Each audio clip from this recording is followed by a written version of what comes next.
दोस्तों, क्या हाल चाल। आशा करते हैं मेरे दोस्त एकदम मस्त होंगे, मेरी बहन भी मस्त होंगी, सब कोई मस्त होगा, स्वस्थ होगा। मस्त हैं तभी स्वस्थ हैं, तभी अपने अपने काम में व्यस्त हैं, वरना कुछ नहीं। चलिए, आप लोगों को कहाँ तक बता दिए थे अभिलेख, 14 अभिलेख कौन कौन था अशोक का।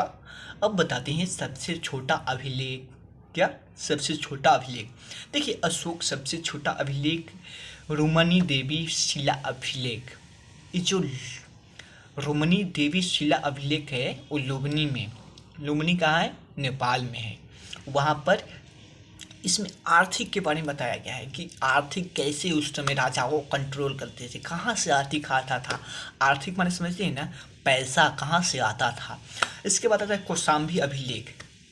कौशाम्बी अभिलेख इसमें ससुर आपसे अपना सबसे फेवरेट पत्नी कारू बाकी का वर्णन कराया है। ससुरा क्या कराया है? कारू बाकी का अ, चर्चा इसमें कराया है, उसके बारे में लिखा है। सबसे फेवरेट थी, क्या थी? सबसे फेवरेट थी पत्नी।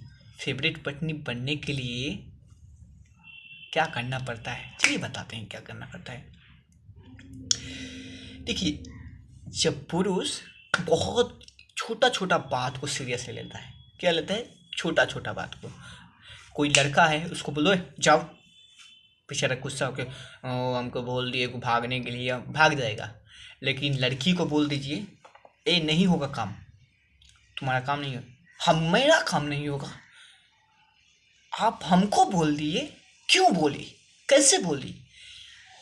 एक बात पर जिदी रह जाएगी लड़की। सब सुधर जाइए आप, अभी भी टाइम है। लड़की मेरी बहन, सुधर जाओ, सुधर जाओ। हमको कैसे बोल सकते हैं आप? लग रहा है कि इस गोले का नहीं है, अगले कहाँ दूसरे ग्रह से आई हुई है। हमको बोलने की हिम्मत कहाँ से लाती है? इसमें महिला में और ज़्यादा प्रॉब्लम है। ससुरा 90% उनकी बातों मानिए और 10% ना मानिएगा, 90 गया। मेरा थोड़ा सा भी केयर नहीं करते हैं, मेरा थोड़ा सा भी मान नहीं करते हैं, थोड़ा सा भी ससुरा इतना आ जाएगा, इतना पूरा। उस दिन जिस दिन आप थोड़ा सा 10% केयर नहीं किए, पूरा का पूरा घर गरज जाएगा। जब देखिए, जब डांटते रहते हैं, कुछ करते हैं नहीं, ऐसे वैसे, बाप हो बाप।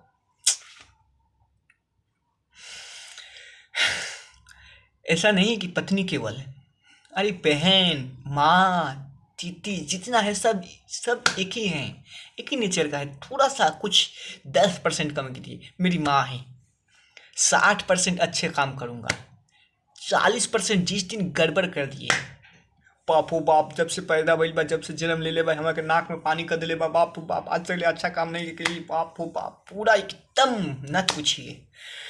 उस समय आपको कुछ नहीं बोलना है, जब जितना बोलना है, माँ, बहन, दीदी, जो भी बोल रही है उसको बस सुनते जाना है, सुनते जाना है। क्योंकि उस समय अगर आप एक भी कुछ बोल दिए और आग में घी डालने के बराबर हो जाएगा। क्या हो जाएगा? आग में घी डालने के बराबर। महिलाओं जब गुस्सा होती है तो बहुत ज़्यादा बोलती है, अब पुरुष जब गुस्सा होता है शांत होता है, आपको पहले ही बताए हैं। तो पुरुष शांत हो तो उसको ज़्यादा बुलाना नहीं चाहिए, महिला ज़्यादा गुस्सा हो तो उसको कुछ बोलना नहीं चाहिए, नहीं तो गड़बड़ हो जाएगा। एकदम जैसे सिंधु घाटी सभ्यता समझते हैं ना, उस समय जैसे रुष्टी थी, गुस्सा होती थी, अभी भी वैसे ही होती है। थोड़ा सा वर्जन बदलिए, थोड़ा सा अपडेट लाइए, थोड़ी थोड़ी। जब जाए काम क्या जी। तब अपनी माँ को समझाते हैं, सुनिए माँ, ऐसा थोड़ी, देखिए हम ये काम करते हैं, वो काम करते हैं, आप थोड़ा सा काम गलती कर दिए तो आप पूरा का पूरा सब कर दिए कि ऐसा नहीं करता है वैसा। जब से पूरा पूरा जब जन्म लिए हैं तब से लेकर अभी तक जितना अच्छा काम किए सब गया, केवल 10% गलत किए थे तुम। वैसे बोलने की आदत है, इसको बुरा ना मानिएगा। लेकिन मेरी माँ, बहन, जो भी हो, उसको उनसे बोलेंगे कि नया अपडेट लाइए।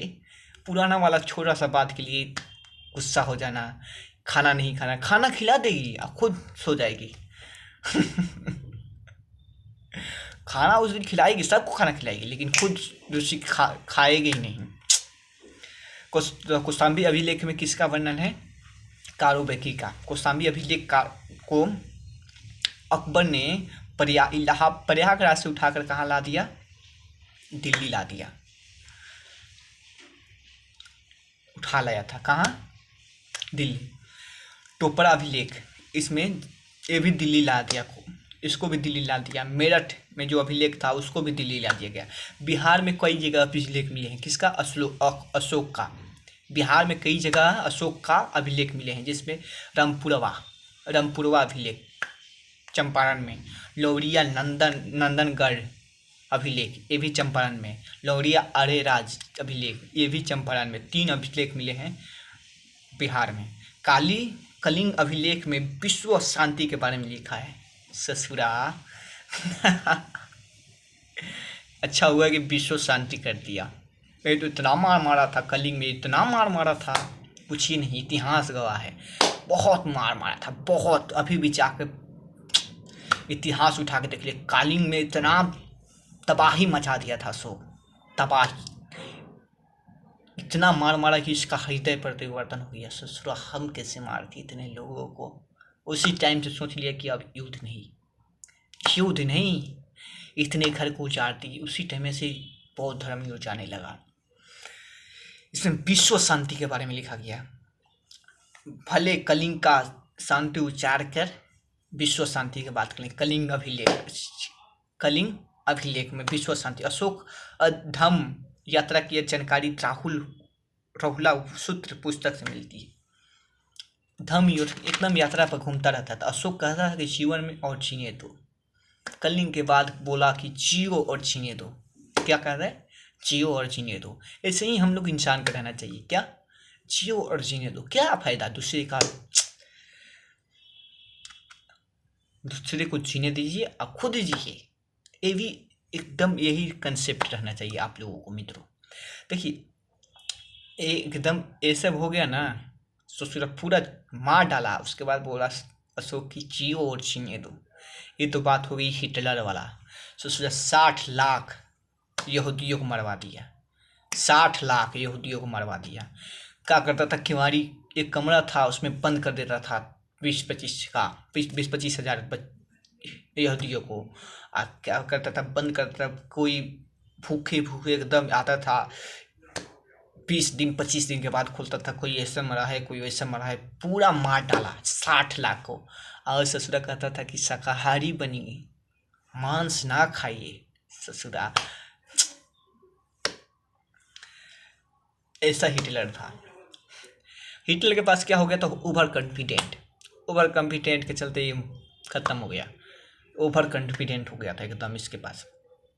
मौर्य काल आर्थिक का मुख्य स्रोत कारखाने, क्योंकि उसमें समय तंबा लोहा सब खोज हो गया था, कारखाने से आता था। कृषि और पशुपालन मुख्य आर्थिक व्यवस्था थी। कारखाना, कृषि और पशुपालन से आता था। शिक्षा का केंद्र, उस समय शिक्षा का केंद्र तक्षशिला था। फर्स्ट छात्रावास तक्षशिला, बहुत ज़्यादा पहली बार छात्रावास यानी हॉस्टल का सुविधा दिया था। तक्षशिला सुविधा था, सॉरी हॉस्टल का सुविधा ये नहीं, नालंदा दिया था, जिसको तहस कर दिए तुगलक वंश को। आज जो आगे बताएंगे आप लोगों को। तो सबसे पहला यूनिवर्सिटी विश्वविद्यालय कौन है? तक्षशिला। उस समय तक्षशिला में ज्ञान मिलता था, सुविधा देने में। सरकारी भूमि के शिक्षा भूमि कहा जाता था। उस समय सरकारी भूमि जो था उसको सीता भूमि कहा जाता था। निजी को भाग कहा जाता था तथा अमीनों का राजुका कहा जाता था। जो उस समय जमीन को नापते थे उसको राजुका कहा जाता था। धार्मिक कर को बलि कहा जाता था। धार्मिक कर लगता था ना, धार्मिक कोई कार्य होता था उस पर कोई पैसा लगता था, उसको बलि कहते थे। क्या? बलि। अकाल के समय कोई टैक्स नहीं लेता था। अशोक अकाल के समय कोई टैक्स नहीं लेता था। मुद्रा पर्णक चांदी का बनवाया था तथा सोने का तथा तांबा का बनवाया था। और इसको जांच करने वाले को रुद्र दर्शक कहता था। क्या, रुद्रदर्शक। संगठन उस समय श्रेणी था, निगम था, कर्मा था। श्रेणी उस समय शिल्पकार, जो कलाकार, शिल्पकार समझते हैं ना, शिल्पकार वस्तु बनाते हैं, शिल्पकार। निगम व्यापारों को बोला जाता था, और कर्मा चलता था। क्या चलता था, कर्मा, एक साथ गुट होकर चलते थे। कर्मा, कर्मा का मतलब झुंड, झुंड करके चलते थे, क्योंकि लूटपाट की उस समय बहुत ज़्यादा प्रचलित थी, चोरी के डर से। सैन्य संगठन में दो प्रकार से प्रभावित किया जाता था, एक अस्थाई, एक अस्थाई। एक अस्थायी रूप से सब मिलकर लिया जाता है, एक अस्थायी अस्थायी के रूप में। लेकिन इस सैन्य संगठन में यूरोपीय जो इस समय सैनिक थे, उसको यूरोपीय लुटेरों की संगठन कहा जाता था। लुटेरों का संगठन या लुटेरों के फौज कहते थे यूरोपीय वाले, क्योंकि उस समय बहुत ज़्यादा लूटपाट होता था।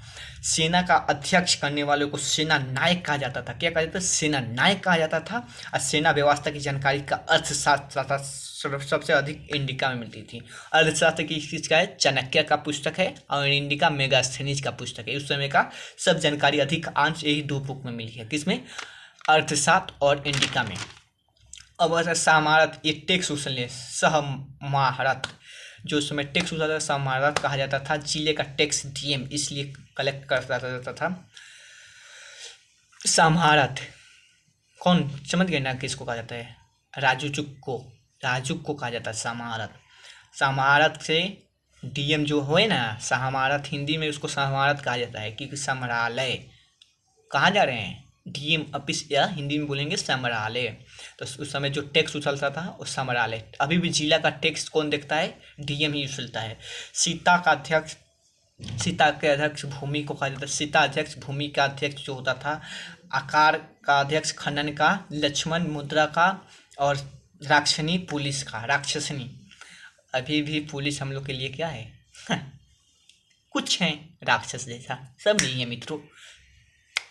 एक का 5-10% की वजह से सबको नहीं कहना चाहिए, लेकिन अभी भी राक्षस नहीं है। सत्यमेव जयते, उसमें बहुत ज़्यादा एकदम अच्छा था। उस समय गुप्त में दो प्रकार के संचार होते थे, एक अस्थाई गुप्त, दो प्रकार के होते थे उसमें। क्या, मौर्यकाल में गुप्त मैंने समझते हैं ना, खुफिया एजेंसी समझते हैं। एक होता था घूम घूम के पता लगाता था कि मेरे अशोक के बारे में क्या सोचते हैं लोग।